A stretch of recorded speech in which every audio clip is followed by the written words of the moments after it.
एक तरफ जहां सरस्वती नदी को धरा पर लाने के प्रयासों में तेजी आई है, वहीं सरस्वती नदी के किनारे श्रद्धालु पैदल यात्रा कर सकें, इसलिए सरस्वती नदी के किनारों पर सफाई अभियान शुरू किया जा रहा है। यमुनानगर पहुंचे सरस्वती हेरिटेज बोर्ड के डिप्टी चेयरमैन धूमन सिंह किरमिच ने मीडिया से बातचीत में बताया कि 180 किलोमीटर लंबे सरस्वती नदी के इलाके में कई घाट व मंदिर हैं। उनका रख रखाव ठीक से नहीं हो पाया। अब हरियाणा के लगभग सभी गांव में बनाई गई सेवा समितियां इसका रख रखाव करेंगी। इसके अलावा सफाई अभियान चलाया जाएगा ताकि श्रद्धालु सरस्वती नदी के किनारे पैदल यात्रा कर सकें। उन्होंने कहा कि 287 करोड़ के इस प्रोजेक्ट की मंजूरी मिल चुकी है, जिसमें रास्ते में कई लिंक हैं, उन्हें जोड़ना है। इसके अलावा 68 एकड़ जमीन भी किसानों ने दी है। उन्होंने बताया कि सरस्वती को धरा पर लाने के प्रयास में लगी एजेंसी ने 2024 तक डैम, बैराज सहित अन्य कार्य पूरा करने का लक्ष्य निर्धारित किया है। सरस्वती नदी को धरा पर लाने का प्रयास हालांकि काफी समय पहले शुरू हुआ था, लेकिन अब उसमें धीरे धीरे तेजी आ रही है। उम्मीद कर सकते हैं कि 2024 तक सरस्वती को धरा पर लाया जा सकेगा।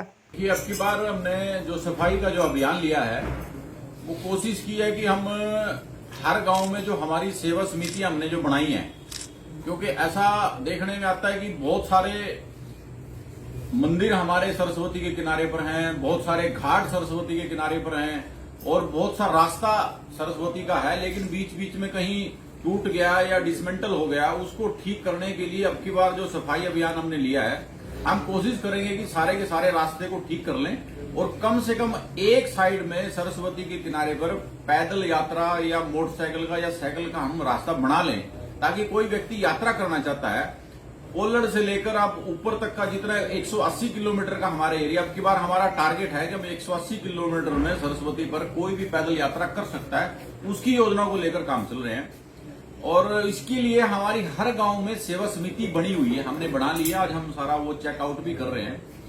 वो सेवा समिति का काम उस क्षेत्र की सफाई का ध्यान रख के और किस तरह से आगे और सौंदर्य सरस्वती का उस क्षेत्र में हो सकता है, उसको लेकर इस योजना पर आज काम कर रहे हैं।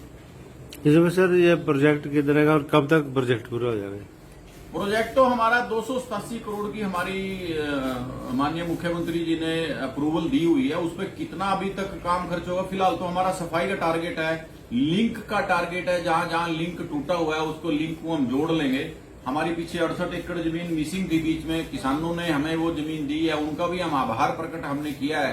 तो ऑलमोस्ट हमारा काम जो जितनी स्पीड से चलना चाहिए उससे ज्यादा स्पीड से चल रहा है और मुझे लगता है कि इस साल में हम बहुत सारा काम 90% काम हम कर लेंगे। अविरल धारा बहे वो कब तक का प्लान है? अविरल धारा बहने का जो हमारी एग्जीक्यूटिंग एजेंसी है इरिगेशन, एक हमारा सरस्वती बोर्ड को दी है, उन्होंने हमें 2024 का टाइम दिया है कि 2024 तक जो हमारा ऊपर डैम, बैराज और फिर आगे रिजर्वायर का डेवलपमेंट है, उससे पहले हम ये सारा क्रीक एक तरह से पूरी क्लियर करना चाहते हैं, ताकि सरस्वती का रास्ता सही बन जाए, खुदाई से सफाई हो जाए और फिर उसके बाद हम पानी उसमें डाल दें। ऐसी योजना 2024 तक हमारा टारगेट जो है, और मुझे लगता है कि जिस स्पीड से काम चल रहा है 2024 तक ये काम हम कर लेंगे।